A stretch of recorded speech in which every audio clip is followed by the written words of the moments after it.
Nagbabalik ang pambansang bartender ho ng Pilipinas. Wala ho iba kundi si Mr. Lance. Ayan.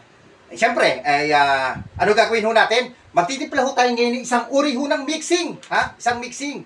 Naggaling ho sa bansang Peru.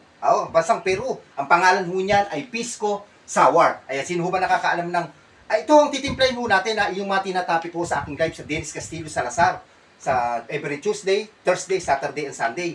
National drink at favorite drink ng mga bawat bansa. Ito hong ating gagawin ngayon. Ngayon tinatawag na Pisco Sour sa bansang Peru. Ito ang national drink nila. Yung very common na iniinom. Pambansang inumin nila.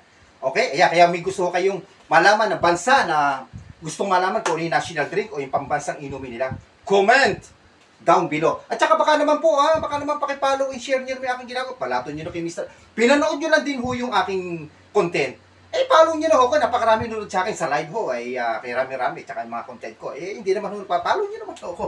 Wala naman ho bayad dyan. Hindi naman hihingi si Mr. Lance ng bayad. Kaya ko kayo may gusto. Ayan, dami. Ayan, ang dami. Ayan, ang dami. Pati sa likod. Ayan, ang dami ho kaalakan. May dumating pa ho ko. Yung mga Crown Royal. At saka yung mga Ciroc Vodka. Ayan, gagawin ho natin lahat yan, ha. Pero later ho yan.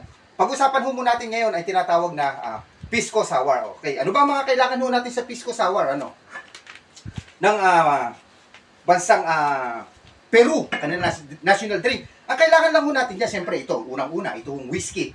Kahit anong whiskey, pwede nyo gamitin. Kahit anong whiskey. Ang gagamitin ko ho rito, isang international whiskey, isang Scotch whiskey. Ang pangalan ho nito, Valentine's. Kahit hindi ho February ngayon, kahit ho ngayon September, going to October pa lang. Valentine's ho gagamitin natin. Sino ba si Valentine's? Ito yung tinatawag na single malts grain whiskey. Started 1827. Bakit ito pa tinawag na Valentine's? Kasi ang founder ho nito ay si George Valentine. Okay? Saan ho ba nanggaling to? Sa Edinburgh, Scotland, sa UK. Ito ang #1 blended whiskey sa Europe. Ito hong Valentine's. Ito ho, napakamura lang. Itong ganito, ang dami. Mga nasa 800, something like that. Ito. Masarap na ho ito, special. Sa lupa gawa ang mga whiskey. Mostly grains, mga barley ho ang gawa ang grains. Pero sa mga ibang bansa, may ibang klase ho na gawa sa whiskey. Gaya ho sa Amerika, gawa ho sa corn. Yung iba. Okay? Ayan. Ito ang story ng Valentine's. Okay? Any kind of whiskey, pwede nyo gamitin. Local man o international. Kahit mga J&B na yan, kahit yung mga Johnny Walker. Lahat ho yan pwede. Kahit, ano pa ba? Yung mga Seagram's, The Glenlivet. Walang problema dyan. Pwede nyo gamitin. Kung available. Okay. Sunod natin lalagay soda water. Ano ba itong soda water? Lagi ko naman ini-explain, Nag-exist ito, nag-start ito noong 1740. Sino ba invented ho nito? Si Joseph Presley. Hindi ko kamag-anak ni Elvis Presley yan. Ang tawag ko dito, pressurized carbon dioxide, carbonated water, sparkling water, soda water, club soda. Yun ang mga tawag. Kung kayo ho ay walang gana kumain, uminom mo kayo nito, gaganahan mo kayo kumain. Sa Amerika, kung mga nasa US, aking mga kababayan, ayan, Setzler water naman ho tawag sa US nito. Okay? Siyempre, lalagyan ho natin yan ng sugar. White or brown, pwede nyo gamitin. Una, kumuha tayo isang kutsaritang asukal, ilagay ho natin sa baso. Ang baso ho natin, tall glass, highball glass, Collins glass. Basta matatangkat. Okay? And then, nag-slice po ako ng lemon. Kailangan natin ng lemon dyan. Okay. Oh, sorry. Half moon, dalawa. Ayan, bagsak ho natin. Ayan, dalawa. Okay? And then, kuha ho tayo nito ng muddler or icebreaker na tinatawag. Ayan, ayan. Ano lang ho, gaganyan lang naman natin. Ayan. Ayan, ayan.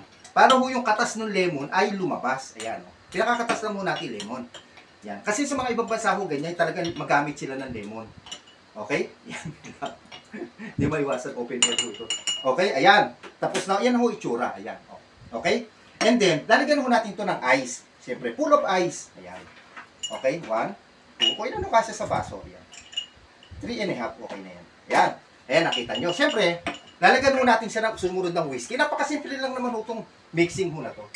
Itong, ang pangalan niya ay Pisco Sour ng Peru, bansang Peru. 2 jigger. Oh, ayan. Kita niyo.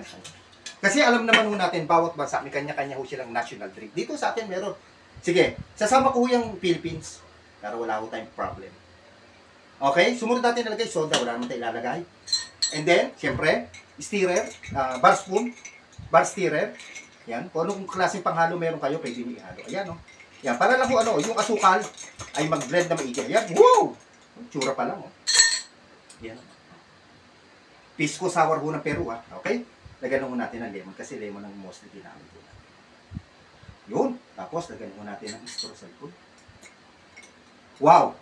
Okay. Tapos na ho yung national drink o pambansang drink ng bansang Peru. Ayun, yan. Lalapit ko, ha? Ayan ho siya.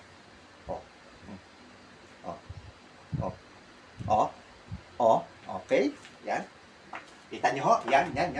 Okay? Kasi yung mga national drink o mga pambansang inumin ho ng bansang Brazil, di lang ho Brazil, ano ginawa ko na pala Brazil, bansang Peru, at mga yan ho, hindi lang ho yan ang tinapik ho sa aking live. Oo, sa aking live, ano? Naka 4 episode ho tayo. So, pasok ko kayo sa aking live sa Dennis Castillo Salazar, Tuesday, Thursday, Saturday, Sunday. Ito ang mga tinatapik natin. Isa ho to sa natapik natin, yung pambansang inumin ng Peru. Tinatawag na Pisco Sour. Ayan o. Okay, bansang Peru, tingnan niya ho natin. Wow.